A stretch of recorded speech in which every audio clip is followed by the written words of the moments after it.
परमात्मा कहते हैं इसे सुख के आग लगे जिसे भगवान भूल जा। वो दुख भी देना दाता जिसे तेरी याद बनी रहे, वो दुख के ऊपर बलिहारी हो जिसने भगवान याद दिला दिया।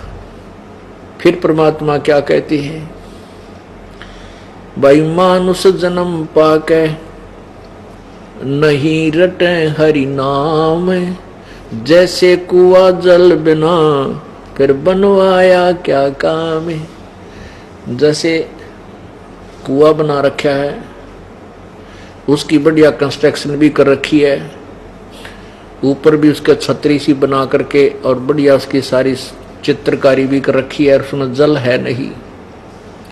उसका नाम कूप है लेकिन गुण कुएं वाले नहीं है। ऐसे ही ये मानव शरीर स्त्री या पुरुष का यदि इसमें सत भक्ति नहीं की जा रही है, राम नाम नहीं है, तो वो जल रहित कूप के तुल्य है, व्यर्थ है, उसका कोई यूज नहीं। फिर परमात्मा कहते हैं कबीर जिव्या तो वाए बली, जो रटे हरि नाम, नहीं तो काट फेंक दियो भाई मुख में भलो ना चाम। क्या कह रहे हैं कि जीव तो वाहे अच्छी जो प्रभु का गुणगान करती है, और नहीं तो कहते इस जीव ने काट कर डाल दो कि तय मुख में युचाम अच्छा नहीं। अब कितनी प्यारी व्याख्या की है परमात्मा ने। क्या कहते हैं कि इतः पराई आत्मा या जीव बांध तलवार, इस जीव का यदि हम भक्ति नहीं करते, परमात्मा का गुणगान नहीं करते, तो ये तलवार के तुल्य है, जिससे हम किसी की आत्मा को जख्मी कर देते हैं। कोई ऐसा कटु वचन कह देंगे, कोई व्यंग मार देंगे, तगड़ा व्यक्ति ठाडा, यानी हर तरह से, कोई शारीरिक या राजनीतिक या किसी और कारण से, धन से जो तगड़े हैं, और गरीब को अपने वचन से ना जाने के बोल दे, और वो बेचारा ऐसा है ना तो उसका कोई प्रत्युत्तर दे सकता, प्रत्युत्तर दे तो तगड़ा आदमी और सजा दे देगा। तो फिर वो आत्मा उसकी रोती है, रह रह कर रोती है।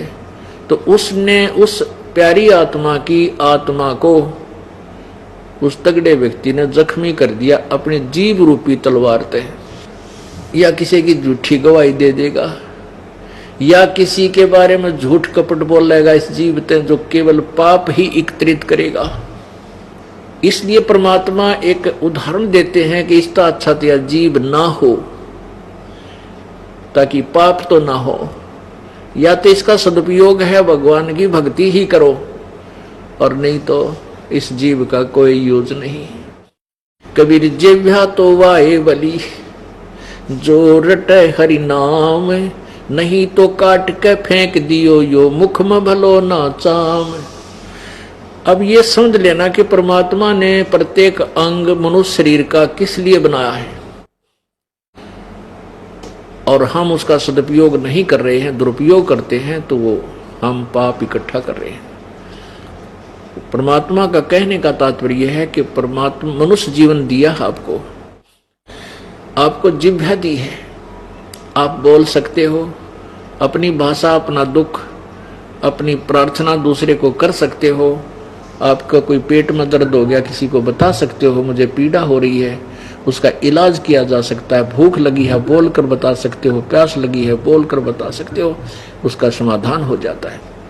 आपको मनुष्य जीवन मानव को इतनी बुद्धि दी है परमात्मा ने कि प्राकृतिक आपदाओं से बचने के लिए आप एक झोंपड़ी डाल सकते हो, अपना घोंसला बना सकते हो, अपना कुटीर तैयार कर सकते हो। किस लिए? कि भगवान की भक्ति करते समय बाधा ना आवे।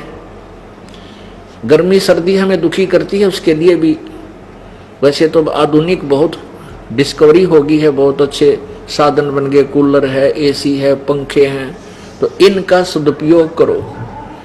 आपके पास परमात्मा का दिया हुआ पूर्व जन्म की आपकी कमाई के प्रतिफल में धन है, उस धन में से कहते हैं 10वां अंश गुरु को दीजिए, जीवन जन्म सफल कर लीजिए।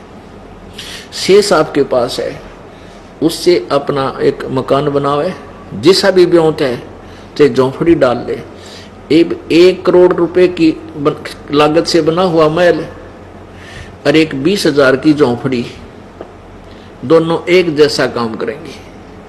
इस अपने गर्मी और सर्दी से बचने के लिए ही हमने उस जो मकान की झोंपड़ी की आवश्यकता पड़ती है, अन्यथा हम उससे बाहर ही अधिक रहते हैं। जिसमें कोई आपत्ति आती है, तूफान आता है, ओले गिरते हैं, वर्षा होती है, तो हमारे कपड़े व आटा सब भीग ना जाए, ठिठुरे नहीं सर्दी में। तो परमात्मा ने इतनी बुद्धि दी है, किस लिए दी है? कि आप परमात्मा की भक्ति कर सकते हो, आप डिस्टर्ब ना होगे। आपत्ति कोई प्राकृतिक जैसे वर्षा आती है, धूप ज्यादा होगी, तो अपनी झोंपड़ी में बैठकर भक्ति करे और शेष समय अपना काम करे, काम करते करते परमात्मा को याद करे। तो इतना कुछ आपको दिया, आप अपने मानसिक परेशानी, शारीरिक कष्ट को भी किसी दूसरे को कह के सुना के उसका समाधान करवा सकते हो। और फिर जब आप भक्ति नहीं करोगे तो क्या होगा? फिर पीछे तू पशुआ की जय दीजे बैल बनाए, 4 पहर जंगल में डोले तेरा तो ना पेट भराए। सर पे सींग दिए मन बोरे, धूम से मुचर उड़ावे, कंधे जुआ जोते कुआ फिर जो का भूस खावे। फिर पीछे तू खर कीजेगा, कुर्डी चरने जावे, टूटी कमर पजावे, चढ़े तेरा कागा मां से गिलावे।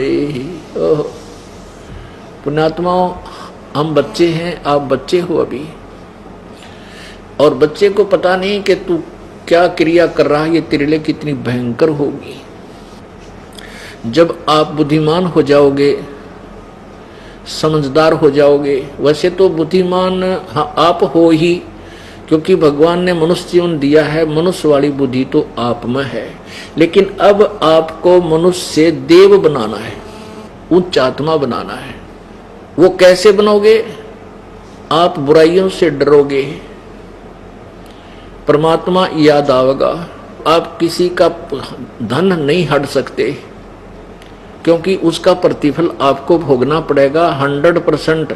आपके दिल में जब आप देव बन जाओगे, न्यू क्या करनी तो वे देवता के आदमी है, ना किसी ने गलत बोले, ना कोई चोरी ना ठगी, अपना सीधा आवे सीधा जावे और अपनी नेक नीति से काम करता है। तो मनुष्य से देवता सतगुरु बना सकता है, मानुष से देवता किया करत न लाई वार। तो पुण्यात्माओं, आपको ये सतर का ज्ञान दे करके आपका हृदय उन बुराइयों से हटाना है जो आपके लिए भविष्य में बहुत खतरनाक सिद्ध होंगी, भयंकर सिद्ध होंगी। आप बालक हो, देखम देखा गलती कर रहे हो, एक रिश्वत लेता है, दूसरा भी शुरू हो जाता है, तीसरा भी शुरू हो जाता है। एक मिलावट करता है, दूसरा भी कर देता है, तीसरा भी शुरू कर देता है। और एक अपना फंडामेंटल राइट बना लेते हैं और इतना सतर गिर जाता, शर्म भी नहीं आती, फिर लोग इतने गिर जाते, ये उल्टे काम करनी है।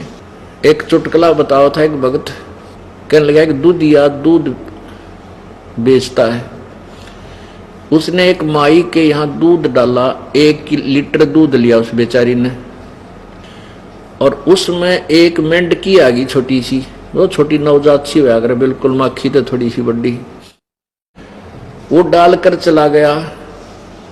अगले दिन उसने उसको उलाना दिया, भाई या मेंढकी आ गई मेरे दूध में, क्योंकि उसने दूध में पानी मिला हुआ कि नहर का पानी ठाकर डाल दिया, वह मेंढकी भी गेल आएगी वो छोटी सी। और ये इतने बेशर्म हो जाते हैं, शर्माता नहीं, आगे नो भी निकाली मानी, दुखाया भी मैंने गलती बन गई, नो बोला बेबे 1 किलो में टेरडू कितना आवे, मेंढकी आवेगी, मतलब बकवाद और करी। अब बड्डा मेंढक क्यों करावे, 2-4 किलो ले तो बड्डा मेंढक भी आ जाओ तेरे दूध में।